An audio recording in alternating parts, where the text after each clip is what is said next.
আসুরিক রাজাদের অবাঞ্ছিত সামরিক শক্তির প্রভাবে একসময় পৃথিবী ভারাক্রান্ত হয়ে উঠল। মাতা বসুন্ধরা ব্যথিত চিত্তে ব্রহ্মার কাছে তার দুঃখের কথা নিবেদন করলেন। ব্রহ্মাও অত্যন্ত ব্যথিত হলেন সেই শুনে, এবং তিনি পরমেশ্বর ভগবান বিষ্ণুর আবাসস্থল ক্ষীর সমুদ্রের দিকে যাত্রা করলেন। দেবাদিদেব মহাদেব সহ অন্যান্য দেবতারা ব্রহ্মার অনুগামী হলেন। মাতা বসুন্ধরাও তাদের সাথে গেলেন। এই ব্রহ্মাণ্ডে শ্বেতদ্বীপ নামক একটি গ্রহ রয়েছে, সেখানেই রয়েছে ক্ষীর সমুদ্র। এই ক্ষীর সমুদ্রে শয়নরত অর্থাৎ শুয়ে থাকা বিষ্ণু হলেন ক্ষীরোৎসাহী বিষ্ণু। ব্রহ্মাসহ দেবতারা সেই ক্ষীরোৎসাহী বিষ্ণুর উদ্দেশ্যেই পাড়ি দিয়েছিলেন। ক্ষীর সমুদ্রের তীরে গিয়ে ব্রহ্মাসহ অন্যান্য দেবতারা ভগবান বিষ্ণুর বন্দনা করতে শুরু করলেন। বন্দনায় সন্তুষ্ট হলেন ভগবান বিষ্ণু। তিনি ব্রহ্মার কাছে বার্তা প্রেরণ করলেন। ভগবান বিষ্ণু জানালেন খুব শীঘ্রই ওই সমস্ত অসুরদের সংহার করার জন্য তিনি তার পরাশক্তি সহ পৃথিবীতে অবতরণ করবেন। ভগবান এও জানান তিনি যদুকুলে বসুদেবের সন্তান রূপে জন্মগ্রহণ করবেন। ভগবান বলেন তার অংশ অবতার অনন্তনাগ তার জ্যেষ্ঠ ভ্রাতা রূপে জন্মগ্রহণ করবেন। এছাড়াও ভগবানের সাথে সাথে সেই সময় তার বহিরঙ্গা প্রকৃতি অর্থাৎ বিষ্ণু মায়া তথা মহামায়াও একসাথে যদুকুলে জন্মগ্রহণ করবেন। ভগবান এইভাবে দেবতা সহ ব্রহ্মা এবং বসুন্ধরাকে আশ্বস্ত করেন। তারপর যে যার নিজের স্থানে ফিরে যান। সেই সময় যদুবংশীয় এক নেতা ছিলেন শূরসেন। তিনি ছিলেন সুশাসক। তার পুত্র হলেন বসুদেব। অপরদিকে ভোজবংশীয় দুই রাজা ছিলেন উগ্রসেন এবং দেবক। এরা ছিলেন দুই ভাই। উগ্রসেনের পুত্র কংস আর দেবকের কন্যা ছিলেন দেবকী, অর্থাৎ দেবকী ছিলেন কংসের খুড়তুতো বোন। একসময় শূরসেনের পুত্র বসুদেবের সাথে দেবকের কন্যা দেবকীর বিবাহ হয়। বৈদিক পদ্ধতি অনুসারে কন্যার বিবাহের পর তার ভাই তাকে শ্বশুরালয়ে পৌঁছে দিয়ে আসে। সেই কারণে দেবকীর শ্বশুরবাড়ি যাওয়ার সময় দেবকী এবং বসুদেবের রথের সারথি হয়ে রথ চালিয়ে নিয়ে যাচ্ছিল উগ্রসেনের পুত্র কংস। দেবকীর পিতা দেবক অতি আদরের কন্যার বিবাহে অতুল ঐশ্বর্য দান করেছিলেন। তিনি সুবর্ণ অলঙ্কারে ভূষিত 400 হাতি, 15,000 সুসজ্জিত অশ্ব, 1800 রথ দান করেছিলেন। তিনি তার কন্যাকে 200 সুন্দরী দাসীও দান করেছিলেন। ভারতের ক্ষত্রিয় বংশে এই প্রথা তখন প্রচলিত ছিল। নববিবাহিত বধূর সঙ্গে তার সখীরাও তার শ্বশুরালয়ে গমন করেন। তাদের দাসী বলা হলেও প্রকৃতপক্ষে তারা হচ্ছেন রাজকন্যার সহচরী। এগিয়ে চলেছে বরবধূর রথ, চলছে শোভাযাত্রা, বিভিন্ন রকমের বাদ্য বেজে উঠছে। এমন সময় হঠাৎ দৈববাণী হলো, কংস, তুমি অতি নির্বোধ। মূর্খতার বশে তুমি তোমার ভগ্নী এবং ভগ্নীপতির রথ চালিয়ে নিয়ে যাচ্ছ। কিন্তু তুমি জানো না যে এই ভগ্নীর অষ্টম গর্ভের সন্তান তোমার মৃত্যুর কারণ হবে। এইরূপ দৈববাণী শোনা মাত্রই তেলে বেগুনে জ্বলে উঠল আসুরিক ভাবাপন্ন কংস। তৎক্ষণাৎ কংস বোন দেবকীকে চুল ধরে টানতে টানতে রথ থেকে নামিয়ে আনল। নিজের তরবারি বের করে দেবকীকে হত্যা করতে উদ্যত হলো। দেবকীকে ছেড়ে দেওয়ার জন্য বসুদেব অনেক অনুনয় বিনয় করতে লাগলো, এমনকি কংসের পায়ে পর্যন্ত পড়ল। কিন্তু কংস তো কিছুতেই শোনার পাত্র নয়।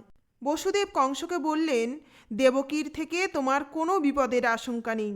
আমি কথা দিচ্ছি, আমাদের যদি কোনো পুত্র সন্তান হয় তাহলে আমি তাকে তোমার হাতে অর্পণ করব। কংস জানতেন বসুদেব ধর্মপরায়ণ মানুষ, তার প্রতিজ্ঞার মূল্য অনেক।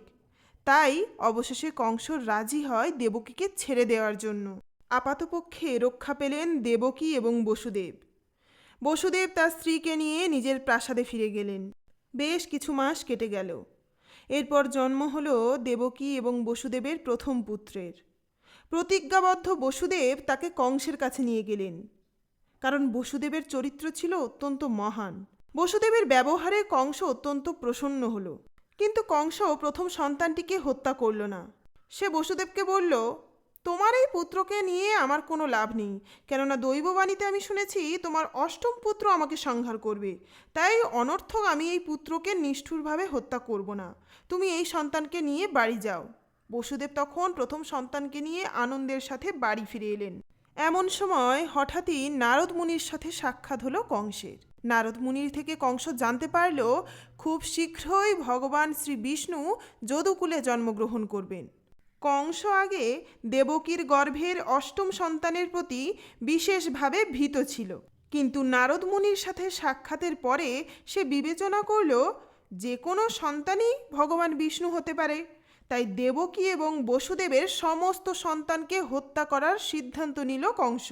আসলে নারদ মুনির থেকে কংস তার নিজের পূর্বজন্মের বৃত্তান্ত শুনেছিল। নারদ মুনি তাকে জানায় কংস পূর্বজন্মে কালনেমি নামক এক রাক্ষস ছিল এবং ভগবান বিষ্ণু তাকে সংহার করেছিলেন। তাই প্রাণের ভয়ে তড়িঘড়ি দেবকী এবং বসুদেবকে বন্দি বানায় কংস। এছাড়াও নারদ মুনি কংসকে বলেছিল যদুবংশের যে কেউ তার জন্য বিপজ্জনক হতে পারে। সেই কারণে কংস তার নিজের পিতা উগ্রসেনকেও বন্দি বানায়, কারণ উগ্রসেন ছিলেন যদু, ভোজ এবং অন্ধক বংশের মুখ্য অধিপতি। এরপর কংস বসুদেবের পিতা শূরসেনের রাজ্য অধিকার করে। তারপর সে নিজেকে সমস্ত রাজ্যের রাজা বলে ঘোষণা করে। শুধু তাই নয়, প্রলম্ব, বক, চানুর, তৃণাবর্ত, অঘাসুর, মুষ্টিক, পুতনা, কেশী, ধেনুক এরকম বিভিন্ন শক্তিশালী অসুরদের সঙ্গে মিত্রতা স্থাপন করে কংস। সেই সময় মগধের রাজা ছিলেন জরাসন্ধ। তার কূটনীতির প্রভাবে কংস জরাসন্ধের নেতৃত্বে সমস্ত প্রতাপশালী রাজাদের একত্রিত করে বানাসুর এবং ভৌমাসুর নামক দৈত্য রাজাদের সঙ্গে সন্ধি স্থাপন করে। এইভাবে কংস নিজেকে সবচেয়ে প্রতিপত্তিশালী করে তোলে। যদুবংশ থেকে কংসের প্রাণ ভয় ছিল বলে সে যদুবংশের প্রতিটি পরিবারের প্রতি ঘোর শত্রুতা করতে শুরু করে। কংসের অত্যাচারে ভীত হয়ে যদুবংশের অনেকেই দেশের বিভিন্ন জায়গায় ছড়িয়ে পড়ে। বসুদেবের প্রথম স্ত্রী ছিলেন রোহিণী। বসুদেবের আত্মীয় হলেন নন্দ মহারাজ এবং তার পত্নী যশোদা। কংস বসুদেব এবং দেবকীকে বন্দি বানানোর পর রোহিণী নন্দ মহারাজ এবং যশোদা মহারানীর গৃহে আশ্রয় গ্রহণ করেন।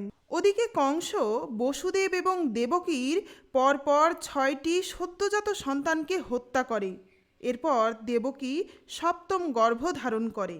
এইভাবে নানান প্রতিকূলতা কাটিয়ে ভগবান বিষ্ণু কিভাবে কৃষ্ণ রূপে অবতীর্ণ হন এই ধরাধামে, ভগবান বলরামও কিভাবে আবির্ভূত হন সেই গল্প জানতে অবশ্যই দেখতে হবে পার্ট 2 এবং এর জন্য অবশ্যই সাবস্ক্রাইব করে রাখুন আমার চ্যানেল সনাতনী কথা বাই রূপা। ধন্যবাদ।